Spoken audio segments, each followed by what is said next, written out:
ದ್ವಿತೀಯ ಪಿಯುಸಿಯಲ್ಲಿ ಭೂಗೋಳಶಾಸ್ತ್ರವನ್ನು ಓದುತ್ತಿರುವಂತಹ ವಿದ್ಯಾರ್ಥಿಗಳಿಗೆ ಸ್ವಾಗತ. ನೋಡಿ, ಕಳೆದ ವಿಡಿಯೋದಲ್ಲಿ ನಾವು ಮಾದರಿ ಪ್ರಶ್ನೆ ಪತ್ರಿಕೆ 1ರ ಉತ್ತರಗಳನ್ನು ನೋಡಿದ್ವಿ. ಈಗ ನಿಮ್ಮ 2025-26ನೇ ಸಾಲಿನ ಮಾದರಿ ಪ್ರಶ್ನೆ ಪತ್ರಿಕೆ 2ರ ಉತ್ತರಗಳನ್ನ ನೋಡೋಣ. ನೋಡಿ, ಮೊದಲನೇ ಪತ್ರಿಕೆ ಉತ್ತರಗಳನ್ನು ನೋಡಿದವರು ಡಿಸ್ಕ್ರಿಪ್ಷನ್ ನಲ್ಲಿ ಲಿಂಕ್ ಕೊಟ್ಟಿರ್ತೀನಿ, ಅದನ್ನ ನೋಡಬಹುದು. ಈ ಹಿಂದಿನ ವಿಡಿಯೋನೇ ಇದೆ, ಅದು ನೀವು ನಮ್ಮ ಚಾನೆಲ್ ಕೂಡ ತೆಗೆದು ನೋಡಬಹುದು. ಮತ್ತು ಈಗಾಗಲೇ ನಿಮ್ಮ ಬಹಳಷ್ಟು ವಿಷಯಗಳ ವಿಡಿಯೋಗಳನ್ನು ಮಾಡಿದ್ದು, ಅವನ್ನು ಕೂಡ ನೀವು ನೋಡದೇ ಇದ್ರೆ ನೋಡಬಹುದು. ಮಾನವ ಭೂಗೋಳಶಾಸ್ತ್ರದ ಪಿತಾಮಹ ನೋಡಿ, ಫ್ರೀಡ್ರಿಚ್ ರಾಡ್ಜಲ್. ಪ್ರಪಂಚದ ಜನಸಂಖ್ಯೆ ಶೀಘ್ರಗತಿಯಲ್ಲಿ ಬೆಳವಣಿಗೆಯಾಗುತ್ತಿದೆ. ಕೃಷಿ ಅಭಿವೃದ್ಧಿ, ಕೈಗಾರಿಕೆ, ತಂತ್ರಜ್ಞಾನದ ಬೆಳವಣಿಗೆ, ಸಾಂಕ್ರಾಮಿಕ ರೋಗಗಳ ಮೇಲೆ ಹತೋಟಿ ಹಾಗೂ ವೈದ್ಯಕೀಯ ಸೌಲಭ್ಯಗಳ ಅಭಿವೃದ್ಧಿಯಿಂದ ಜನನ ದರ ಅಧಿಕವಾಗಿದ್ದು ಮರಣ ದರದಲ್ಲಿ ತೀರಾ ಇಳಿಕೆಯಾಗಿದೆ. ಆದ್ರಿಂದ ಏನಾಗ್ತಾ ಇದೆ, ಜನಸಂಖ್ಯೆ ಶೀಘ್ರಗತಿಯಲ್ಲಿ ಬೆಳವಣಿಗೆ ಆಗ್ತದೆ. ಆದ್ದರಿಂದ ಎ ಮತ್ತು ಆರ್ ಎರಡು ಸರಿ ಅನ್ನೋ ಉತ್ತರ ಸರಿ. ಸಿ, ಸರಿಯಾದ ಜೋಡಿಯನ್ನು ಗುರುತಿಸಿ. ಇಲ್ಲಿ ನೋಡಿ, ತೃತೀಯ ಉದ್ಯೋಗ ಯಾವುದು? ಅಂಚೆ ಸೇವೆ. ನೋಡಿ, ಈ ತೃತೀಯ ಉದ್ಯೋಗ, ದ್ವಿತೀಯ ಉದ್ಯೋಗ, ಪ್ರಾಥಮಿಕ ಉದ್ಯೋಗ ಇವುಗಳ ಬಗ್ಗೆನೇ ಬಹಳಷ್ಟು ಸಾರಿ ಕೇಳಿದ್ದಾರೆ. ಸರಿಯಾದ ಜೋಡಿಯನ್ನು ಗುರುತಿಸಿ ಅಂತ ಅಲ್ಲಿ ಕೊಡ್ತಾರೆ, ಅಲ್ಲಿ ಸ್ವಲ್ಪ 1-3 ತಪ್ಪು ಕೊಟ್ಟಿರ್ತಾರೆ, 1 ಸರಿ ಕೊಟ್ಟಿರ್ತಾರೆ.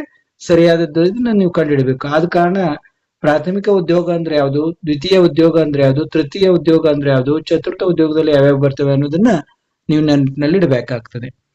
ಕ್ಷೇತ್ರದ ಆಧಾರದ ಮೇಲೆ ಭಾರತದಲ್ಲಿ ಭೂಬಳಕೆ ಮಾದರಿಯ ಸರಿಯಾದ ಇಳಿಕೆ ಕ್ರಮ.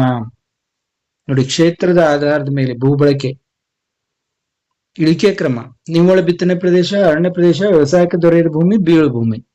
ಆನ್ಸರ್ ಡಿ ಕರೆಕ್ಟ್ ಆದದ್ದು. ಇಳಿಕೆ ಕ್ರಮದ್ದು ಕರೆಕ್ಟ್ ಇದು. ಪಟ್ಟಿ 1 ಮತ್ತು 2 ಹೊಂದಿಸಿ ಮತ್ತು ಕೊಟ್ಟಿರುವ ಸಂಕೇತ ಅಕ್ಷರಗಳನ್ನು ಉಪಯೋಗಿಸಿ ಸರಿಯಾದ ಉತ್ತರವನ್ನು ಗುರುತಿಸಿ. ನೋಡಿ, ಮುಂಬೈ ಸಹಾರಾ, ದೆಹಲಿ ಇಂದಿರಾ ಗಾಂಧಿ, ಬೆಂಗಳೂರು ಕೆಂಪೇಗೌಡ, ಹೈದರಾಬಾದ್ ರಾಜೀವ್ ಗಾಂಧಿ. ಈ ರೀತಿ ವಿಮಾನ ನಿಲ್ದಾಣಗಳ ಹೆಸರಿದ್ದಾವೆ. ಆದ ಕಾರಣ ಎ ಸರಿಯಾದ ಆಪ್ಷನ್. ಆವರಣದಲ್ಲಿ ನೀಡಿರುವ ಸೂಕ್ತವಾದ ಪದವನ್ನು ಆರಿಸಿ ಬಿಟ್ಟ ಸ್ಥಳಗಳನ್ನು ತುಂಬಿರಿ. ನೋಡಿ, ಚಾರ್ಲ್ಸ್ ಡಾರ್ವಿನ್ 1859ರಲ್ಲಿ ಒರಿಜಿನ್ ಆಫ್ ಸ್ಪೀಸೀಸ್ ಪುಸ್ತಕವನ್ನ ಪ್ರಕಟಿಸಿದರು. ಪ್ರಪಂಚದಲ್ಲಿ ಏಷ್ಯಾ ಖಂಡವು ಅಧಿಕ ಜನಸಂಖ್ಯಾ ಬೆಳವಣಿಗೆಯನ್ನು ಹೊಂದಿದೆ. ಬಾಕ್ರಾನಂಗಲ್ ಅಣೆಕಟ್ಟನ್ನು ಸಟ್ಲೆಜ್ ನದಿಗೆ ನಿರ್ಮಿಸಲಾಗಿದೆ. ಭಾರತ ಪ್ರಪ್ರಥಮ ಪರಮಾಣು ವಿದ್ಯುತ್ ಉತ್ಪಾದನಾ ಕೇಂದ್ರ ತಾರಾಪುರ್. ಮುಂಬೈ ಬಂದರು ಭಾರತ ಹೆಬ್ಬಾಗಿಲು ಎಂದು ಹೆಸರಾಗಿದೆ. ಇನ್ನು ಕೆಳಗಿನವುಗಳನ್ನು ಹೊಂದಿಸಿ ಬರೆಯಿರಿ. ನೋಡಿ, ಆಲ್ರೆಡಿ ಹೊಂದಿಸಿ ಬರೆದು ಕೊಟ್ಟಿದ್ದಾರೆ ಅವರು. ಕಲಹರಿ ಮರುಭೂಮಿ, ಬುಷ್ಮನ್. ಸ್ವಾಭಾವಿಕ ಹೆದ್ದಾರಿಗಳು, ಸಾಗರ ಮಾರ್ಗಗಳು. ಕಾನರ್ಬೇಷನ್, ಪ್ಯಾಟ್ರಿಕ್ ಗೆಡ್ಡಿಸ್. ಕುಟುಂಬ ಕಲ್ಯಾಣ ಯೋಜನೆ, ಸಂತಾನಹರಣ ಶಸ್ತ್ರಚಿಕಿತ್ಸೆ. ಕುಳೆ ಬೇಸಾಯ, ಕಬ್ಬು ಬೆಳೆ. ಇನ್ನು ಪದಗಳಿಗೆ ಒಂದು ವಾಕ್ಯ ಅಥವಾ ಪದದಲ್ಲಿ ಉತ್ತರಿಸಿರಿ ಅಂತ ಕೇಳ್ತಾರೆ. ಮಾನವ ಭೂಗೋಳಶಾಸ್ತ್ರ ಯಾವುದಾದ್ರೂ ಒಂದು ವ್ಯಾಖ್ಯೆಯನ್ನು ಬರೆಯಿರಿ. ಮಾನವನ ಮೇಲೆ ಪರಿಸರದ ಪ್ರಭಾವಗಳನ್ನು ಕುರಿತು ಅಧ್ಯಯನವೇ ಮಾನವ ಭೂಗೋಳಶಾಸ್ತ್ರ. ನೋಡಿ, ಇದು ಒಂದು ನೀಟ್ ಆದಂತಹ ಒಂದು ಸುಲಭವಾದ ವ್ಯಾಖ್ಯೆ ಇದೆ. ಜನಸಂಖ್ಯಾ ಭೂಗೋಳಶಾಸ್ತ್ರ ಗ್ರಂಥವನ್ನು ರಚಿಸಿದವರು ಯಾರು? ಜಿ.ಟಿ. ತ್ರಿವಾರ್ತ್. ಚತುರ್ಥೀಯ ಆರ್ಥಿಕ ವೃತ್ತಿಗಳೆಂದರೇನು? ತೃತೀಯ ಆರ್ಥಿಕ ವೃತ್ತಿಗಳಲ್ಲಿ ವಿಶೇಷ ಕೌಶಲ್ಯವನ್ನು ಹೊಂದಿದ ಜ್ಞಾನ ಮಾಹಿತಿಗೆ ಸಂಬಂಧಿಸಿದ ಮಾನವನ ಆರ್ಥಿಕ ಚಟುವಟಿಕೆಗಳನ್ನು ಚತುರ್ಥೀಯ ಆರ್ಥಿಕ ಚಟುವಟಿಕೆಗಳೆಂದು ಕರೆಯುವರು. ಉದಾಹರಣೆ ಸಾಫ್ಟ್ವೇರ್, ಕ್ರೀಡೆ, ಮನೋರಂಜನೆ ಮುಂತಾದವುಗಳು. ನೋಡಿ, ಚತುರ್ಥೀಯ, ಪ್ರಾಥಮಿಕ ಇವೆಲ್ಲ ಯಾವ್ಯಾವ ಅನ್ನೋದನ್ನ ನೀವು ತಿಳ್ಕೋಬೇಕು. ಟಿಸ್ಕೋ ವಿಸ್ತರಿಸಿ, Tata iron and steel company. ನೈಋತ್ಯ ರೈಲ್ವೆ ವಲಯದ ಕೇಂದ್ರ ಕಚೇರಿ ಎಲ್ಲಿದೆ? ಹುಬ್ಬಳ್ಳಿ. ವಿಭಾಗ ಬಿ, ಕೆಳಗಿನ ಯಾವುದಾದ್ರೂ 5 ಪ್ರಶ್ನೆಗಳಿಗೆ 2ರಿಂದ 3 ವಾಕ್ಯಗಳಲ್ಲಿ ಉತ್ತರಿಸಿ. ಪರಿಸರ ಪ್ರಭುತ್ವವಾದ ಮತ್ತು ಸಾಧ್ಯತಾವಾದಗಳ ನಡುವಿನ ವ್ಯತ್ಯಾಸವೇನು? ನೋಡಿ, ಪ್ರತಿಯೊಂದನ್ನು ಓದೋದಿಲ್ಲ, ನಾನು ಇಲ್ಲಿ ವ್ಯತ್ಯಾಸವನ್ನು ನೀವು ನೋಡಬಹುದು. ಇನ್ನ ವಲಸೆಯ ಪ್ರಕಾರಗಳನ್ನು ಬರೆಯಿರಿ ಅಂದಿದ್ದಾರೆ. ಆಂತರಿಕ ವಲಸೆ, ಹಳ್ಳಿಯಿಂದ ಹಳ್ಳಿಗೆ, ನಗರದಿಂದ ನಗರಕ್ಕೆ, ಹಳ್ಳಿಯಿಂದ ನಗರಕ್ಕೆ, ನಗರದಿಂದ ಹಳ್ಳಿಗೆ. ಅಂತಾರಾಷ್ಟ್ರೀಯ ವಲಸೆ ಅಂದ್ರೆ ಒಳ ವಲಸೆ, ಹೊರ ವಲಸೆ. ನೋಡಿ, ನೀವು ನೋಡ್ಬೋದು, ಸ್ಕ್ರೀನ್ ಶಾಟ್ ಅನ್ನು ತಗೋಬೇಕು. ಆದಷ್ಟು ಮಿನಿಮಮ್ 360 ಪಿಕ್ಸೆಲ್ ನಲ್ಲಿ ಇಟ್ಕೊಂಡ್ರೆ ನಿಮ್ಗೆ ಕ್ಲಿಯರ್ ಆಗಿ ಕಾಣ್ತದೆ ಯೂಟ್ಯೂಬ್ ಅಲ್ಲಿ ವಿಡಿಯೋ ಸೆಟ್ಟಿಂಗ್ ನಲ್ಲಿ. ಮರ ಕಡಿಯುವ ಉದ್ಯಮವು ಸಮಶೀತೋಷ್ಣ ವಲಯದಲ್ಲಿ ಏಕೆ ಹೆಚ್ಚು ಅಭಿವೃದ್ಧಿಯಾಗಿದೆ? ನೋಡಿ, 4 ಇದನ್ನು ಕೊಟ್ಟಿದ್ದಾರೆ, ಯಾಕೆ ಇದಾಗಿದೆ ಅಂತ, ಅಭಿವೃದ್ಧಿಯಾಗಿದೆ ಅನ್ನೋದು.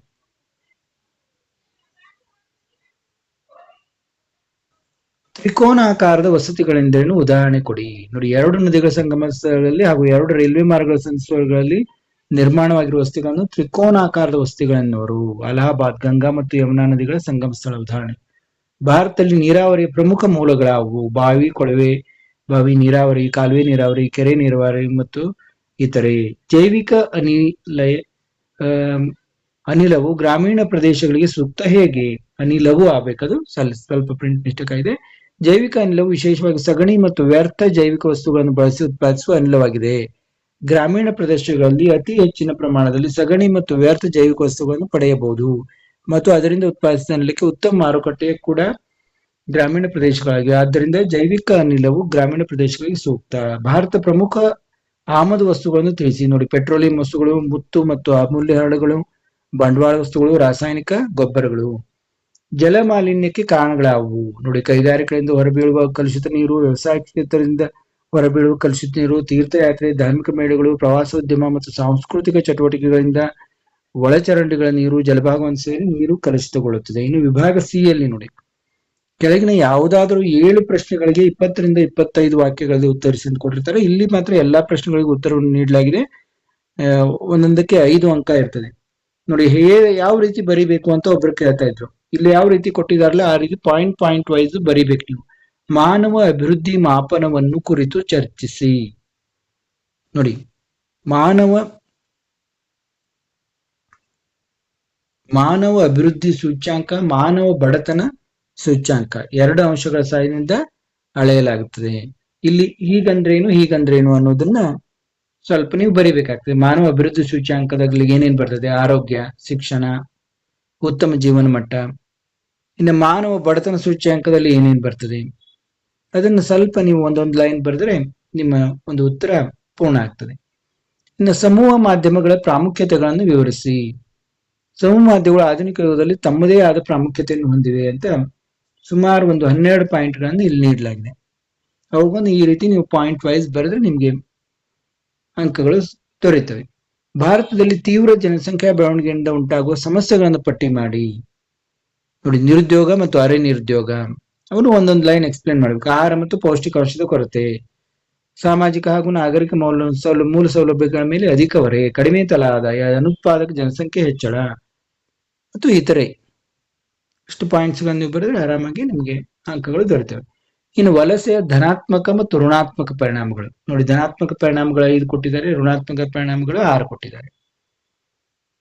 ನೀವು ಸ್ಕ್ರೀನ್ ಶಾಟ್ ತಕೋಬಹುದು, ಬರ್ಕೋಬಹುದು. ಬೇಕಾದ್ರೆ ನಿಮ್ಗೆ PDF ಬೇಕು ಎಲ್ಲಾ ವಿಷಯಗಳಂತಂದ್ರೆ ನಿಮ್ಗೆ ಈಗಾಗಲೇ ಗೊತ್ತಿದೆ. 99 ರೂಪೀಸ್ ಫೋನ್ ಪೇ ಮಾಡಿದ್ರೆ ನಿಮ್ಮ ಎಲ್ಲಾ ಮಾದರಿ ಪ್ರಶ್ನೆ ಪತ್ರಿಕೆಗಳ ಉತ್ತರಗಳನ್ನ ಮತ್ತು ಯಾವ್ಯಾವ ನನ್ನಲ್ಲಿ ಲಭ್ಯವಿದೆ, ಪಾಸಿಂಗ್ ಪ್ಯಾಕೇಜು, ನೋಟ್ಸು ಇತ್ಯಾದಿ ಎಲ್ಲ ನಿಮ್ಮ ವಿಷಯಗಳ ಕನ್ನಡ, ಇಂಗ್ಲಿಷ್ ಮತ್ತು ನೀವು ಯಾವ ವಿಷಯ ತಗೊಂಡಿರ್ತಾರಲ್ಲ, ಹಿಸ್ಟ್ರಿ ಅವೆಲ್ಲ, ನಾನು ಸಮಾಜಶಾಸ್ತ್ರ, ಸೋಷಿಯಾಲಜಿ ಎಲ್ಲದರದ್ದು ಕಳಿಸ್ತೀನಿ. ಮಳೆ ನೀರು ಕೊಯ್ಲಿನ ಬಗ್ಗೆ ಸವಿವರ ನೀಡಿ.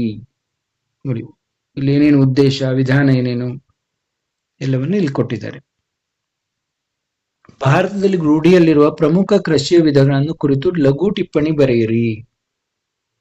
ನೋಡಿ, ರೂಢಿಯಲ್ಲಿರುವಂತಹ ಪ್ರಮುಖ ಕೃಷಿ ವಿಧಾನಗಳು ಏನೇನು ಅಂತ: ಪ್ರಾಚೀನ ಜೀವನಾಧಾರ ಬೇಸಾಯ, ವಲಸೆ ಜೀವನಾಧಾರ ಬೇಸಾಯ, ಸ್ಥಿರ ಜೀವನಾಧಾರ ಬೇಸಾಯ, ಸಾಂದ್ರ ಬೇಸಾಯ, ವಾಣಿಜ್ಯ ಬೇಸಾಯ, ಮಿಶ್ರ ಬೇಸಾಯ. ನೋಡಿ ಎಷ್ಟು ತರ: ನೆಡುತೋಟದ ಬೇಸಾಯ, ಒಣ ಬೇಸಾಯ, ಆರ್ದ್ರ ಬೇಸಾಯ, ನೀರಾವರಿ ಬೇಸಾಯ. ಇನ್ನು ಚಹ ಬೇಸಾಯಕ್ಕೆ ಬೇಕಾಗುವ ಭೌಗೋಳಿಕ ಅಂಶಗಳನ್ನು ಪಟ್ಟಿ ಮಾಡಿ ಮತ್ತು ವಿವರಿಸಿ. ನೋಡಿ, ಉಷ್ಣಾಂಶ, ಮಳೆ, ಹವಾಮಾನ, ಮಣ್ಣು, ಭೂಸ್ವರೂಪ, ನೆರಳಿನ ಗಿಡಗಳು, ಕಾರ್ಮಿಕರು ಯಾವ ರೀತಿ ಇದನ್ನ ಮಾಡ್ಬೇಕು ಅನ್ನೋದು. ಖನಿಜಗಳು ಎಂದ್ರೇನು, ಅವುಗಳ ಪ್ರಕಾರಗಳು ಮತ್ತು ಗುಣಲಕ್ಷಣಗಳನ್ನು ಕುರಿತು ಬರೆಯಿರಿ. ನೋಡಿ, ಖನಿಜಗಳು, ಲೋಹದ ಖನಿಜಗಳು, ಅಲೋಹದ ಖನಿಜಗಳು, ಅವುಗಳ ಗುಣಲಕ್ಷಣಗಳು. ಭಾರತದಲ್ಲಿ ಕಚ್ಚಾ ತೈಲದ ಉತ್ಪತ್ತಿ, ಹಂಚಿಕೆ ಮತ್ತು ಉತ್ಪಾದನೆಯನ್ನು ವಿವರಿಸಿ. ನೋಡಿ, ಉತ್ಪತ್ತಿಯ ಬಗ್ಗೆ ನೀಡಿದ್ದಾರೆ, ಎಲ್ಲೆಲ್ಲಿ ಅನ್ನೋದನ್ನು ಕೊಟ್ಟಿದ್ದಾರೆ. ಬಾಂಬೆ, ಹಾಯ್, ಅಸ್ಸಾಂ, ಗುಜರಾತ್ ಇತರೆ. ಇನ್ನು ಕೈಗಾರಿಕೆಗಳ ಪ್ರಾಮುಖ್ಯತೆಯನ್ನು ಕುರಿತು ಬರೆಯಿರಿ. ನೋಡಿ, ಏನೇನು ಪ್ರಾಮುಖ್ಯತೆ ಎಲ್ಲ ಪಾಯಿಂಟ್ಸ್ ವೈಸ್ ನೀಡಲಾಗಿದೆ. 10 ಪಾಯಿಂಟ್ಗಳನ್ನು ನೀಡಿದ್ದಾರೆ.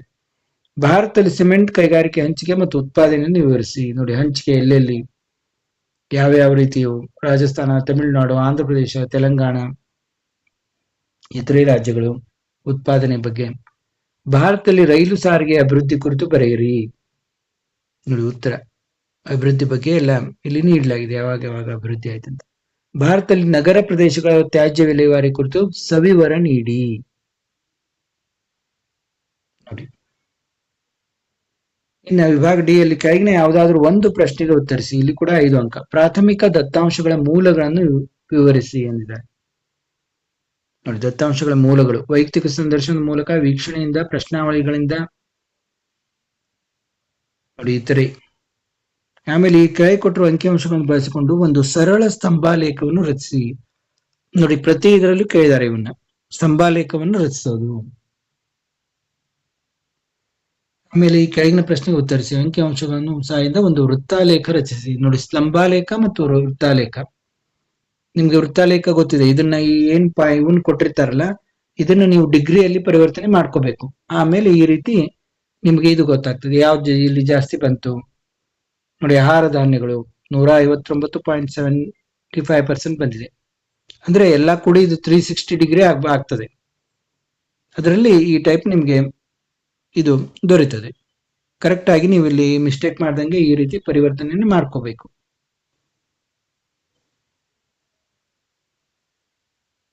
ಯಾವ ರೀತಿ ಲೆಕ್ಕ ಮಾಡಿದ್ದಾರೆ ಅನ್ನೋದು ಇಲ್ಲಿ ನೋಡ್ಬೋದು ನೀವು. ಇನ್ನು ಇದು ಮುಂದಿನದು ವಿಕಲಚೇತನ ವಿದ್ಯಾರ್ಥಿಗಳಿಗೆ ಇರುತ್ತದೆ. ಈಗ 2 ಪತ್ರಿಕೆಗಳನ್ನು ನೋಡಿದ್ವಿ. ಇದೇ ರೀತಿ 3ನೇ ಪತ್ರಿಕೆಯನ್ನು ನೋಡೋಣ ಮತ್ತು ಭೂಗೋಳಶಾಸ್ತ್ರದಲ್ಲಿ ಬರುವಂತಹ ಮುಖ್ಯ ಪ್ರಶ್ನೋತ್ತರಗಳನ್ನು ಕೂಡ ಮುಂದಿನ ವಿಡಿಯೋದಲ್ಲಿ ನೋಡೋಣ.